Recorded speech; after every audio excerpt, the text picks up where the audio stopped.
Doutor Marcos Holanda, eu lembrando aqui dessas coisas de antigamente, e não citei, por exemplo, uma das coisas que o Virgílio mais falava, além da exploração do urânio de Itatiaia, porque o urânio naquela época estava no alto do mundo, né? As usinas, né? Depois que Chernobyl apareceu, desapareceu a história do urânio, mas ficou o fosfato. Ainda hoje não se explora o fosfato e o Brasil precisa muito de fosfato, né, para atender o pessoal do agro. Muito bem. E ele falava muito das ZPS. Teve um determinado momento que já tinham 5 locais, os terrenos já estavam definidos para essas ZPS. Fortaleza, Caucaia, Maracanaú, Sobral. Resta uma que surgiu agora, que apareceu agora recentemente, há poucos anos. O que é feito dela? A ZPE surgiu num momento distinto. Naquela época o Brasil era economia fechada e a ZPE permitiria empresas localizadas nessas zonas exportar e importar de forma mais desburocratizada. Hoje a coisa evoluiu, né? E na verdade a única ZPE, a primeira pioneira que funciona é a daqui do Porto Pecém. Só que hoje o mundo mudou. O mundo mudou. O grande potencial da ZPE era, na verdade, atrair indústrias. Era uma zona franca. Que atraía, vem a indústria de carro, vem a indústria de geladeira, vem a indústria de trator, vem a indústria de televisão, né? E aí a gente isso vai gerar emprego, para exportação, mas vai gerar emprego todo. Mas aí o mundo mudou, por isso que eu digo, tem que entender o mundo. As ZPS ficaram muito enfraquecidas com essa novidade do mundo que é a China. A China é a fábrica do mundo. Mesmo com a ZPE, eu consigo competir com a China? Eu acho que não. Então a ZPE como polo industrial, já sou mais cético, né? Porque os caras têm uma capacidade fabril que Então não adianta o Trump aí tá com a história aí, mas a China vai continuar sendo a fábrica do mundo. Então o modelo de ZPE tem que ser adequado a essa nova realidade, né? Meu ponto principal, e eu tenho insistido muito nisso, é que a gente tem que olhar diferente. Todo o esforço de incentivo fiscal para estar em indústrias, empresas, eu hoje jogaria em 10% do que se gasta hoje para atrair gente. Eu prefiro atrair gente, talentos, do que atrair uma indústria. Porque a lógica é só atrair os talentos. Se os jovens empreendedores vierem para cá, vêm a inovar, vêm a criar novos negócios, as indústrias vêm atrás. Muita gente no mundo está fazendo isso. A gente continua no modelo de 50 anos, 60 anos, né, de que era atrair uma indústria de sapato, uma indústria de embalagem, esse negócio todo. Eu sei que isso, às vezes, quando no interior, gera um impacto importante. Eu não vou dizer que acabe com isso, mas vamos ter também uma visão um pouco diferenciada de entender o que é o mundo hoje, né? Porque senão a gente vai continuar com uma política que funcionava há 100 anos e hoje não funciona. Então a gente tem que ter uma nova perspectiva, né? Doutor Marcos Holanda, hoje essas agências de fomento, esses órgãos federais que foram criados aqui no Nordeste para estimular o crescimento do Nordeste, para fazer com que o Nordeste existisse realmente, como, por exemplo, o Banco do Nordeste, que o senhor chegou a presidir, a Sudene, né? Falava-se no aproveitamento do antigo Denox, que o Denox é muito anterior a isso. Hoje o Denox já está obsoleto totalmente, só se fala em Codevasp.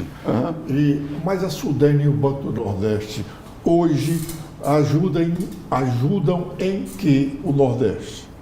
Olha, eu acho que o Banco do Nordeste, a Sudene, todos esses órgãos federais, tem que repensar o seu papel, tem que entender o novo mundo e tem que se posicionar de forma mais inteligente naquilo que eles sabem fazer melhor, né? Eu, por exemplo, quando fui para o Banco do Nordeste, uma preocupação grande que eu tinha lá, eu digo, olha, eu percebo que o banco tem essa coisa que é bipolar, o banco quer ser banco comercial e quer ser banco de desenvolvimento. Eu digo, na minha visão, o papel do banco é ser um banco de desenvolvimento. Banco comercial era importante o Banco do Nordeste ter há 40, 50 anos atrás, quando o mercado bancário brasileiro era muito limitado. Aí o banco tem que fazer o papel comercial. Nosso foco tem que ser em banco de desenvolvimento, porque aí é que o banco sabe fazer e aí é que o banco opera mais, né? Eu até brinco rapidinho aqui, quando eu cheguei no banco, ficou do banco comercial, eu disse, por que o banco tem agência em São Paulo, Rio de Janeiro e Minas Gerais? Agência lado comercial, não do desenvolvimento do FNE. Não é porque nós estamos lá, porque é importante que essa atividade de banco comercial rentabilize o banco, né? Dá lucro e o banco absorve esse lucro para fazer a parte social. Eu digo, dá mesmo? Me dá os números dos últimos 5 anos. Nos últimos 5 anos, todas aquelas agências que operavam na loja comercial estavam dando prejuízo.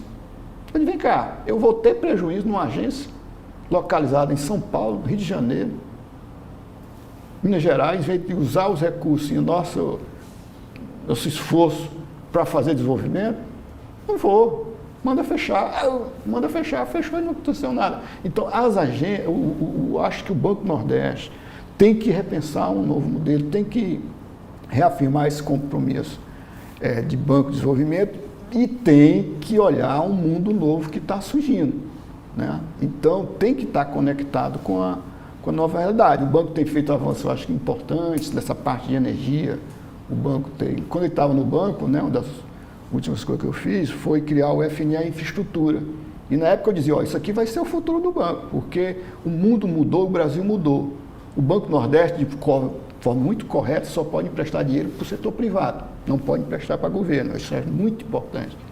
Eu digo, olha, mas aí o Nordeste está mudando, porque o setor privado está investindo em infraestrutura. E o Banco Nordeste apoiar esse esforço é o caminho. Hoje, né, a maior alocação que o banco faz hoje, a maior parte dos empréstimos, felizmente é para infraestrutura. Isso é muito bom, isso é um novo papel que o banco não tinha, né? Mas o banco já teve uma função muito mais importante.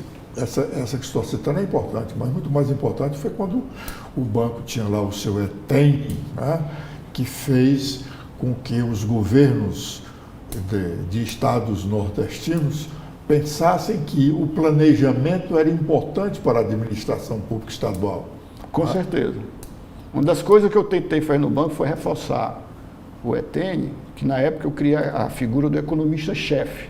Seria um cara que viria de fora do banco, com competência e com currículo acadêmico, né, invejável, para esse cara liderar o ETEN numa forma de dar uma chacoalhada, né? Foi criado o cargo, nós trouxemos o primeiro economista-chefe, mas eu acho que hoje o ETEN, eu acho que com certeza tem que melhorar. E tem que melhorar com esse mix de prata de casa e com gente vindo de fora para ter essa visão ele mais continua atualizada. existindo, né? Infelizmente continua, mas ninguém percebe. Mas não percebe por quê? Quer dizer, falta interesse do setor público de ir lá, vem cá, me ajuda aqui, como ajudou o Ceará, ajudou a Bahia, ajudou Pernambuco, lá nos anos 60. O problema que eu acho que é uma coisa boa, e eu acho que sempre é bom, uma das coisas que mudou é porque aumentou a competição. Antigamente, 50, 40 anos atrás, o ETEN era um dos poucos núcleo de pensamento. Hoje as universidades avançaram, o próprio setor privado avançou na educação de saúde, fazer esses think tanks que pensam o Nordeste, que pensam o Brasil, e o ETEN foi se acomodando, disse, olha, nós temos competição, por isso que a minha ideia do economista-chefe é trazer um cara de fora para dizer, olha, esse cara vai dar a coisa, porque a competição é boa desde que a gente mostre que está com capacidade de competir. Doutor Marcos Holanda, nós temos aí 3 minutos, eu queria que o senhor dissesse aí o que o senhor pensa o Ceará de amanhã. Olha, eu acho, antes de mais nada, eu acho que eu quero lhe parabenizar, porque a coisa que eu sinto que está faltando no Ceará hoje é o debate. O debate é fundamental para o Estado do Ceará num momento crítico. Então, tudo que gera um certo consenso, o caminho é esse e não tem alternativa, é ruim, principalmente para o Estado do Ceará que hoje vive. Eu acho que gerar esse debate de que existem alternativas, né, para um Ceará mais moderno e mais próximo, acho que existe. Eu acho que nós estamos cometendo equívocos de concentrar uma estratégia em algo que é mais, um pouco de ilusão e é um pouco de desconectado com o novo mundo que o Ceará está aí. Eu acho que temos que ter mais debates e temos que, num esforço, acho que conjunto, empresários, pesquisadores, governo, imprensa, pelo menos abrir o debate, pelo menos escutar alternativa. Eu mesmo tenho feito um pouco disso. Eu, de vez em quando eu escrevo um artigo, estou preparando um documento aí que eu quero até divulgar aí recentemente, que é mais nesse esforço de dizer, rapaz, alguém tem que provocar algum debate. Será que só tem esse caminho? Será que não tem alternativas?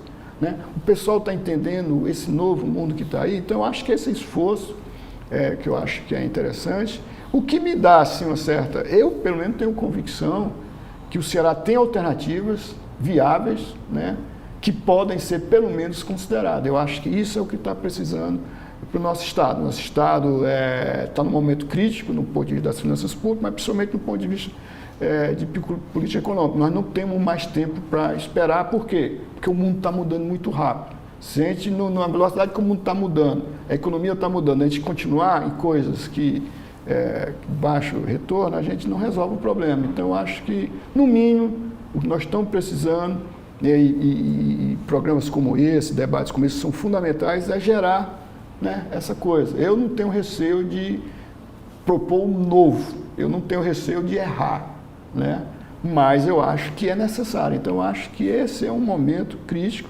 e eu acho que a gente precisa realmente ousar mais em ter alternativas, né? E tem que ter o diagnóstico correto e tem que enfrentar a realidade, né? O discurso, às vezes, ele funciona até um certo momento, né? Depois ele se esgota e fica a realidade. Doutor Marcos Holanda, a ideia aqui nossa da TV da Transparência é exatamente essa, suscitar o debate. Porque eu entendo que quando se começa a discutir, a gente começa a ter novas ideias, aclarar as ideias, né? E acordar ou discordar faz parte. Né? Infelizmente, tem uma quantidade muito grande de gente que quer tolher o debate, quando deveria fazer exatamente o contrário, porque se debater não é acusar, nem bater palma para ninguém, é se suscitar, né, as questões. Sabe que é o grande ganhador de um debate?